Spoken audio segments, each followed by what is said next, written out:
그리고 그분들이 사람과 연결돼 있기 때문에 무서운 거예요. 그 다음부터는 거의 극한 마진으로 가거든요. 그런 산업 자체가 전부 다 힘을 잃게 되는 거죠. 전부 다 개인이 증강된 거예요. 근데 이제 우리가 불안해하는 이유는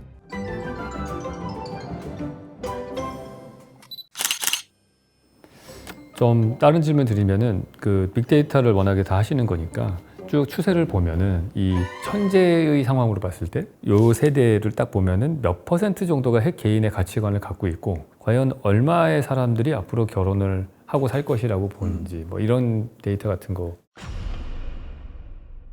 제가 이번에 책을 썼을 때 제목을 분할했어요. 전체의 큰 제목은 시대 예보예요. 변화하는 게 커지기 때문에 좀 예보를 들어야겠다 싶어서 제목을 지은 거거든요. 근데 이번에 좀 더 포커스한 거는 핵개인을 포커스한 건데 핵개인의 세대가 아니에요. 핵개인의 시대입니다. 아하. 무슨 얘기냐면 교수님도 핵개인이에요. 그렇죠. 저도 핵개인이길 희망합니다. 네. 무슨 얘기냐면 지금의 삶을 내가 거스름 없이 살아나는 사람들은 자연스럽게 핵개인이 될 거예요. 네. 그렇지가 않고 옛날 방식을 고수하거나 기존의 방식의 변화에 대해서 좀 두려워서 적응을 힘들어하는 분들은 예전의 개인으로 남게 되는 겁니다. 그래서 지금 시대가 바뀐 거지 세대가 온 게 아니에요. 아하. 그럼 이제 해야 될 일은 모든 분들이 핵개인이 되기를 노력해야겠죠. 핵개인의 특징을 좀 몇 개를 드렸는데 자기 주체성, 자기 결정권이에요. 사실 우리가 나이가 많은 사람일수록 끈이 엮인 게 너무 많잖아. 그렇죠. 사실 10대 때는 핵개인 되기가 쉬운데 우리 나이 되면 핵개인 되기 너무 어렵잖아. 어렵죠. 사회적 책무도 있고 관계도 그러니까. 있고 그렇기 때문에 진짜 어려워서 더 용기가 요구되고 그에 비해서 지금 시작하는 분들은 훨씬 더 수월하죠. 그래서 항상 어른들이 그러잖아요. 요즘 젊은 사람의 문제라고. 문제가 아니지 사실. 문제가 아니죠. 부러운 거지. 그렇죠. 사실은 그게 부럽기 때문에 약간 좀 투정 부리는 말투로 말씀하시는 거예요. 그만큼 자유로울 수 있구나. 자유롭죠. 그럼 이제 생각해 볼 거는 지금도 늦지 않았는데 요즘은 뭐 구순, 백수 다 가잖아요. 그러니까 나한테도 엄청 많이 남았거든요. 그렇기 때문에 나의 삶을 위해서 나의 삶, 우리의 삶보다 이 부분을 본다면 핵개인이 되시는 게 훨씬 더 본인에게도 훨씬 유리한 얘기예요. 그렇죠. 항상 관성은 있다. 우리 자식들은 내가 핵개인 되는 거 싫어할 것 같아. 이미 그러시기 때문에 아니었어? 이렇게 얘기할 겁니다. 아 그래요? 당연한 거 아니야? 핵개인으로 살고 있었잖아 나보고. 그렇죠. 이미 아닌 사람이 있었어? 이렇게 얘기할 거예요. 다만 이제 그걸 언어로 어떻게 정의할 거냐 그걸 이제 정의를 해본 거죠. 아직은 그렇게 언어로 규정이 안 돼 있었기 때문에 지금까지 주로 세대였잖아요. 그래서 무슨 세대야 이해했는데 그건 마치 어떤 시점 이후에 태어난 분들이 완전히 다른 사람인 것으로 생각하는 거거든요. 근데 뭐 교수님도 얘기 들어보시면 그 밀레니얼 세대의 특징은 뭐 인정 욕구가 있어요. 다 그래요. 어른들도. 없는 사람이 어디 있어? 없는 사람이 어디 있어요. 근데 그걸 마치 그들은 좀 더 유별하고 특별하고 이렇게 생각하는 건데 그렇지 않고요. 이 사회와 함께 살고 있느냐 그게 제일 커요. 이거는 여담인데 평균 근속 연수가 몇 년입니까? 근데 우리나라도 이렇게 많이 길어졌다가 지금 많이 짧아진 상태예요. 그거를 통계를 좀 보여드릴게요. 여기서 좀 쓴 게 있어서 OECD 평균 근속 연한은 9.5년이고요. 한국은 5.6, 미국이 4.1, 일본이 11.9예요. 그래서 일본 근로자의 평균 근속 연한이 미국의 3배입니다. 근데 이것도 평균이니까. 그렇죠. 좀 연차가 많으신 분들이 더 적게 움직이고. 그렇죠. 전연차가 더 자주 움직이니까. 맞습니다. 전연차만 따로 딱 보면은 훨씬 더. 지금 거의 전 세계가 더 빨라지고 있는 중이에요. 왜 그러냐면 이분들의 삶의 범주가 한 나라에만 머무르지 않아요. 지금 하이리 스킬드 프로페셔널이라고 그래가지고 고학력, 그 다음에 좀 지능적인 일을 하는 분들에 대한 비자를 구글에 치면 국가가 쫙 떠요. 그러니까 이제 그만큼의 전 세계 수요가 있는 직종에 대한 분들은 예전처럼 이렇게 엄격하지가 않아요. 왜냐하면 이분이 오시면 산업 구조가 바뀌어요. 그렇지. 예전처럼 이렇게 한 분 오셨네요? 그러면 원 멤버스 이게 아니라 이분이 혁신을 하면 전체 산업 구조가 바뀌니까 이제 그런 분들, AI로 무장된 분들을 모시려고 막 여러 국가들이 경쟁하고 있는 거죠. 사실 직업적인 관점에서 보면은 이 건축가가 사실 제일 먼저 그게 시작됐던 일단 인건비 싸고 그리고 우리는 그림으로 소통하잖아요. 아하. 그러니까 언어의 장벽을 다른 직업보다도 좀 먼저 IT 기술이 발달하는 초창기에도 글로벌리 통하는 이 도면이라는 게 있으니까 재밌는 건 건축가가 먼저 그런 일을 하셨잖아요. 제가 그 내용을 약간 좀 문장을 축약해서 쓴 게 있어요. 너무 똑같은 얘기를 주셔가지고 깜짝 놀랐어요. 교수님 진짜 딱 제 책을 안 보셨지만 보신 것처럼 얘기하시는군요. 이러면 안 돼요. 책을 읽으셔야죠. 네, 읽어야지. 어떤 거냐면 당신의 모든 일상이 포트폴리오가 되는 시대가 왔습니다. 전 지구인이 경쟁자입니다. 그렇죠. 이겁니다. 맞아요. 그러니까 이제 시장 참여가 고연결성으로 확보가 되면 이 행경은 옆에 있는 사람이 아니에요. 맞아. 그러니까 건축가는 그 일을 이미 하고 계신 거죠. 네. 재밌는 거는 기술이 그걸 상당히 돕거든요. 그러니까 건축가는 이제 글로벌 프로토콜이 있고 네. 그 다음에 그만큼의 큰 건축의 프로젝트가 있기 때문에 그 일을 찾기가 좀 쉬운 편이라고 볼 수 있어요. 물론 거기까지 가야 되니까. 근데 저희가 요즘 뭘 보냐 하면 한국에 요즘 베트남 식당이 많이 열렸는데 네. 베트남 분들이 운영하세요. 어. 그래가지고 정말 현지 식당이에요. 어. 그러면 진짜 우리 하노이 먹던 게 네. 있어요. 그래서 저도 많이 가보는데 특징이 뭐냐 하면 메뉴판이 전자화돼 있어요. 그래가지고 테이블마다 있어요. 네. 그러니까 홀에서 이렇게 묻는 분이 안 계세요. 아. 왜 그러냐면 현지에서 오셨기 때문에 여기서 고용을 많이 할 수가 없잖아요. 그리고 고용한 본인의 지인도 한국말을 못하죠. 그치, 그렇기 언어의 때문에 장벽 불로. 이제 홀에서 고객을 만나는 접객이 불가능한데 그거를 키오스크가 해결해 주고 있는 거예요. 그러네. 그러니까 이제 그런 부분들의 연결성에 도움을 주는 AI나 툴들이 이제는 사람들과의 교류를 더 가속화시키고 있는 거죠. 그러네. 이게 좀 더 가면 온갖 종류의 사람들의 연결해 주던 직업들도 예전만큼의 부가가치를 가지기 어렵게 되거든요. 예를 들어서 이게 가능해져요. 다음 주에 내가 휴가를 가는데요. 뭐 6시간 정도의 비행인데 아침에 가는 거고요. 그다음에 호텔은 해변에 있으면 좋겠고 아침에 조깅하고 싶고요. 비건으로 된 식사를 하고 싶은데 오후에는 요가를 현지어로 배우고 싶어요. 이게 가능할 수도 있어요. 그럼 알아서 쫙. 그렇죠. 이유가 AI끼리 대화하는 거예요. 예전 같았으면 그거를 만들어 주려고 그러면 정말 아주 특급 호텔의 컨시어지 정도가 맞아요. 그걸 해줄까 말까였어요. 비용은 엄청 높았을 거고. 네네. 근데 지금은 그냥 광속으로 AI끼리 주고받으면서 거기에 맞는 여행 플랜을 만들어 줄 수 있거든요. 예전에 여행사에서 해주던 일 자체가 이거는 더 나은 게 아니라 불가능한 일을 하는 거예요. 그렇죠. 그 순간부터 사람들은 이쪽 서비스로 확 몰리겠죠. 그러겠네. 근데 그러면 이제 그런 직업들은 새로운 형태의 전환을 하지 못하면 좀 어려워지는 일이 벌어질 수 있어요. 예산도 얼마 안에 해주세요. 그럼요. 충분히 가능합니다. 이유가 보통 그걸 하는 이유가 시장이 작고 두 번째로는 커뮤니케이션이 불가능하기 때문에 그만큼을 차지한 거였는데 이젠 그렇지가 않고 선택지 중에서 고르는 일을 AI끼리 하고 나면 그런 부분들의 수혜는 바로 입을 수가 있죠. 근데 이런 게 한두 가지가 아니에요. 지금 보고 있으면. 근데 그 정도의 거를 할 수 있는 AI가 만들어지면 진짜 몇 개의 테크 기업들이 한 서너 개가 다 전 세계의 부가가치를 거의 다 잡은 거 아니에요? 그리고 그분들이 그 사람과 연결돼 있기 때문에 무서운 거예요. 네. 그러니까 우리가 보통 어떤 일을 한다 그러면 아 거기는 내 친구 여행사 하니까 소개해줄게 이랬단 말이에요. 근데 접점을 전부 다 AI가 감싸버리면 그 바깥쪽에 있는 분들은 전부 다 B2B가 돼요. 그러네. 그러면 그 다음부터는 거의 극한 마진으로 가거든요. 그렇기 때문에 예전처럼 이렇게 사람 만나는 일이라는 게 가장 소중한 권력이었던 그런 산업 자체가 전부 다 힘을 잃게 되는 거죠.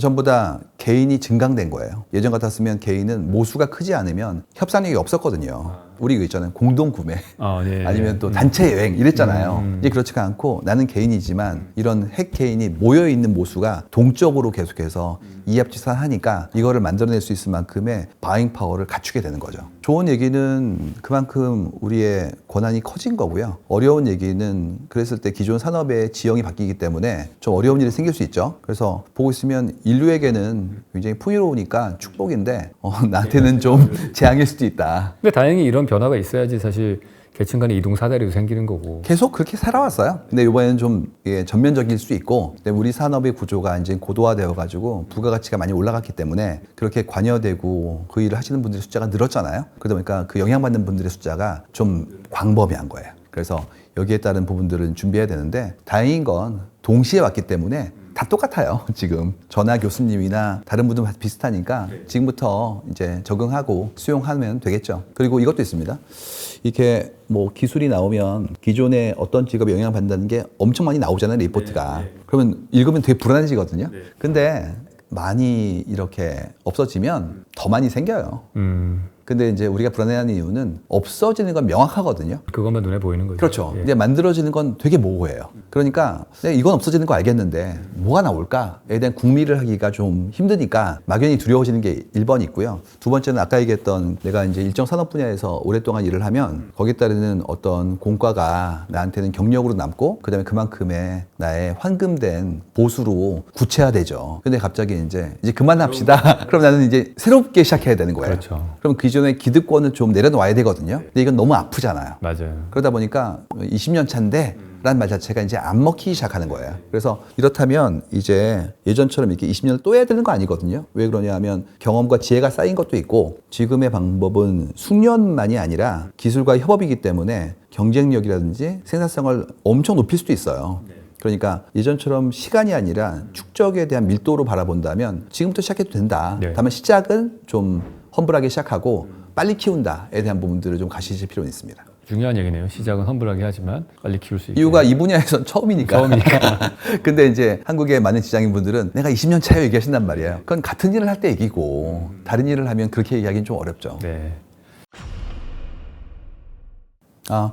그 부분은 제가 짧게 설명드릴 수 있을 것 같은데요. 또 핵개인 그러면 결혼을 안 하는 건가? 아니면은 가족들과 함께 사는 사람은 핵개인이 아닌가? 이렇게 생각하실 수도 있어요. 그게 아니라 함께 살아도 삶의 태도가 개인의 완결과 주체성을 기반으로 하면 이분은 핵개인이에요. 그렇지가 않고 따로 있지만 연대나 유대를 넘어서 의존성이 커지면 이분은 핵개인이 아닐 수 있거든요. 네. 핵개인은 마음속에 있는 거예요. 그래서 지금 상태는 어떤 거냐면 뭐 핵개인이 왔기 때문에 다 가구가 분리되고 1인으로 나오고 그다음에 그분들의 삶이라는 게 영원히 혼자 있을 것 같고 이런 게 아니라요. 삶의 방식은 선택할 수 있게 되었고 예전에는 필연적으로 결혼이라는 걸 통과 의례처럼 하고 집단 생활로서의 영위가 될 만큼의 상호 지원이 요구되는 사회에서 이제는 그만큼의 지원 없이도 살 수 있을 만큼 풍요로워진 거고 함께 있을지언정 거기에 대한 어떤 연대나 의존에 대한 부분들이 줄어들 수 있는 환경이 됐다는 얘기예요. 이 부분은 이제 사회적으로도 새롭게 가능성이 늘어난 것이라고 봐야 될 것 같고요. 더 나아가서 결혼에 대한 어떤 텐션이 예전 같지 않은 부분들은 어찌 보면 자유롭고 자연스러운 것일 수도 있어요. 특히 지금 한국은 출생률 때문에 여러분들이 고민을 하시는데 한국이 혼외 출생률이 OECD에서 제일 낮은 국가예요. 프랑스가 60%가 넘어요. 근데 한국은 지금 3%대도 채 안 되거든요. 그러다 보니까 결혼과 출생을 전제로 해요. 그러다 보니까 여기에 따르는 부분들에 자원이 많이 들어가는 분들은 결혼을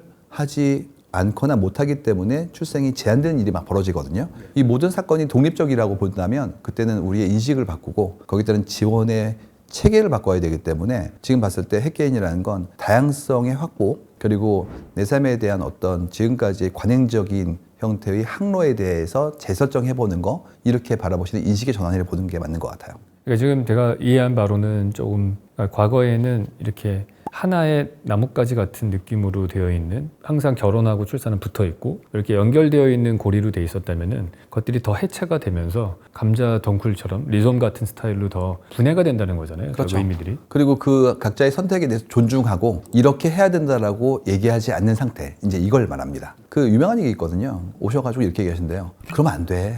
이렇게 하는 거야. 진짜 기분 나쁘다. 네, 그러면 이제 기분 나빠지는 거죠. 또 이것도 있어요. 이거 기분 나쁘라고 한 얘기가 아닌데 이미 기분 나빠요. 어떤 거냐면 내가 삶의 방식을 알고 있고 나의 선택과 방식 자체가 당신에게 모범이 된다라고 생각하시는 거거든요. 맞아요. 그렇지 않아요. 다 다른 삶이에요. 네. 누군가는 결혼할 수도 있고 안 할 수도 있어요. 함께 살 수도 있고 아닐 수도 있고요. 함께 살다가 헤어질 수도 있고 헤어지다가 다시 만날 수도 있죠. 이 모든 가능성에 주체적인 형태의 선택을 본인이 할 수 있도록 사회가 합의하고 응원해 주는 거예요. 네. 그래서 나한테는 선택권이 늘어난 것이다 라는 부분이고 그 이외에 지원이라든지 아니면 거기에 따르는 합의에 따르는 제도의 변경 같은 것들은 생각이 바뀌면 도모할 수 있거든요. 그래서 먼저 생각해야 되는 생각을 바꾸는 일이다 라는 얘기를 드리고 싶은 겁니다. 많은 통증이 있을 거라고 예상이 되는 게 나하고 다르게 사는 삶을 살려는 사람들을 우리가 응원해 주기보다는 비난하는 경우가 훨씬 많잖아요. 일단 생리적으로 본인이 선택과 다르면 낯설고요. 네. 두 번째로는 본인의 선택이 혹시 그러지 않은지에 대해서 의심이 들기 시작해요. 불안감이 들죠. 그렇기 때문에 애써 그거를 이렇게 좀 더 맞대지 않게 볼 수도 있죠. 근데 그때만 생각하는 건 뭐냐면 계속 바뀌는 거다. 그리고 지금은 변화가 빠른 시기이기 때문에 여러 가지 변화에 따르는 우리의 적응을 좀 더 동적으로 해야 된다라는 건 명제에 해당합니다. 네네네. 사실 이 얘기는 딴 데서 하려고 세이빙했던 얘기인데 여기서 풀도록 하죠. 디지털 카메라가 네. 나오면서 우리는 엄청 놀랬었어요 그때. 저 어렸을 때 기억나는 게 카메라로 찍으면 이게 잘 나올 확률이 수동 카메라인 경우에는 그래서 필름을 갖다가 두근두근 딱 나오면 아우 24장 중에서 8장 건졌네 뭐 이랬단 말이에요. 또 찍으면 그 다음에 나중에 얻기까지 시간이 오래 걸렸고요. 근데 그게 다 추억인데 지금 앨범도 집에 없거든요. 그래서 그때 이제 코닥 같은 경우에 되게 힘들어졌죠. 이유가 코닥이 카메라를 만든 회사인데 이렇게 인화라는 거를 정말 빠르게 만들어가지고 엄청나게 큰 우회를 얻었던 기업인데 재밌는 건 코닥이 디지털 카메라에 원천 특허를 가지고 있었대요. 네, 그렇게 들었어요. 네. 근데 이제 그거를 안 한 거지. 하면 안 되죠. 내 산업이 이제 힘들어지니까. 그래가지고 이 모든 산업이 와야 되면서 사람들이 걱정한 거예요. 이유가 큰 산업이 무너진다. 근데 지금 뭐 인스타그램, 그다음에 뭐 틱톡, 뭐 유튜브, 삼성전자, 애플 이 모든 분들이 전부 다 디지털 카메라의 수혜주거든요. 맞아요. 그러니까 뭐가 없어지면 어떤 건 엄청 더 큰 게 나와요. 그러니까 코닥 입장에서는 슬픈 일인데 나머지 분들은 엄청 좋은 일이고 우리는 심지어 가까운 분들과 만났을 때 찍어서 올리고 공유하고 추억을 만드는 것들로 삶이 더 풍족해진 거잖아요. 그렇기 때문에 지금 봐야 될 건 뭔가 어려운 일이 생기면 좋은 일이 생긴다. 그랬을 때 그 좋은 일이 어떻게 올지에 대한 부분들을 상상해 보는 거예요. 지금까지는 어떤 거였냐면 지금 이게 뜨고 있으니까 이걸 하면 정말 좋아. 열심히 해야지였어요. 이제 그렇지가 않고 어떤 것도 바뀔 것 같네. 그러면 이게 예전처럼 항구적이지 않다면 이걸 하기 전에 이게 항구적일까? 그 다음에 이게 와야 된다면 어떤 것이 더 좋아질까에 대한 부분들을 빠르게 생각해야 돼요. 그리고 이건 좀 어려운 얘기인데 한 가지 직업으로 내 평생을 지내기는 어려울 것 같아요. 네. 저 어렸을 때 그거 있었거든요. 제도 했대요. 제도. 있었죠. 먹줄로 이렇게 기술 시간에. 그래가지고 저는 이게 찬찬하지 못해가지고 먹물 떨어뜨리면 그러면 이제 엄청 실망하고 선생님한테 혼나고 그랬던 기억이 있어요. 예전에 건축하던 선생님들 도면 봤는데 어쩜 그렇게 깨끗한지. 기가 막히죠. 정말 그거를 어떻게 그리셨는지 놀라울 정도였거든요. 그래서 그 당시만 하더라도 먹줄을 잘 그리는 게 건축을 전공한 분들의 가장 중요한 기술이었겠죠. 근데 지금은 학교 다닐 때도 안 배운다고 얘기 들었어요. 더 이상. 그러니까 기술은 계속 변화하거든요. 그러면 이제 하이 레벨 언더스탠딩, 전체 통찰에 대한 부분들은 유효한데 기회에 대한 부분들은 계속해서 좋아질 거예요. 그럼 지금부터 해야 될 일은 계속 추상화시키고 그 이상의 그런 변화의 정점에서 내가 관점을 가지려는 노력을 해야 되지 않을까 이런 생각이 좀 들어요. 저는 이제 송기령 박사님하고 얘기를 지난 몇 년간 되게 많이 듣고 얘기를 나누면서 항상 느끼는 거는 항상 이제 변화하는 거에 포커스가 맞춰져 있고 미래의 시점이 가 있다. 저는 그게 되게 좋은 것 같아요. 바뀌는 거에 대한 두려움보다는 이 기대를 더 주어주려고 하시고 그리고 그거에 대해서 창의적인 사람이 살아남는 거잖아요. 사실은 예전에는 옛날에 하던 거 잘 따라하는 그러한 그걸 습득하고 빨리 똑같이 하던 반복하던 사람들이 잘 살던 세상에서 이제는 미래를 보고 창의력을 갖고 유연한 사람들이 살아남을 수 있는 세상으로 완전히 패러다임이 바뀌는 거다. 이걸 계속 강조하시는 것 같아요. 지금 질문의 어떤 중요도가 커진 이유가 저 어렸을 때 그런 얘기 많이 들었었거든요. 이거 이렇게 하는 거야? 왜요? 그러면 그냥 해. 그냥 묻지 마. 그냥 해. 그래서 숙련해서 익숙해지면 저절로 알게 돼. 이렇게 얘기하셨거든요. 근데 지금은 질문해야 돼요. 맞습니다. 이걸 왜 하는 건지. 네네. 그 다음에 그 왜 하는 건지에 대해서 답이 없으면 하면 안 돼요. 이유는 이유 없는 일은 충분히 그 이상의 가치를 얻는 방법에 의해서 제거되거나 자동화될 확률이 높아지기 시작했어요. 그래서 지금부터 질문을 해야 됩니다. 근데 이제 한국의 예전 교육이 질문하면 그렇죠. 좀 위축되고 그 다음에 일단 하고 생각해 이랬기 때문에 그만큼의 질문의 어떤 자유도라든지 혹은 연습이 좀 덜 된 것 같아요. 그래서 계속 질문한다. 이걸 왜 해야 되는 건지에 대해서 계속 질문한다. 이게 실천적인 방법일 것 같습니다. 네, 오늘 이렇게 함께 해주셔서 감사하고요. 오늘 송기령 박사님 모시고서 되게 인사이트 있는 사회를 보는 눈, 그 다음에 앞으로 공간이 어떻게 바뀌어 나갈 것인가. 사실 공간의 주체는 사람이니까 사람이 바뀌면 공간이 바뀌게 돼 있거든요. 그 방향성에 대해서 많은 이야기 나눠봤습니다. 오늘 와주셔서 감사하고요. 다음에 또 초대 손님으로 뵙도록 하겠습니다. 네네. 또 흥미로운 얘기 같이 나눴으면 좋겠습니다. 감사합니다. 네, 감사합니다. 네.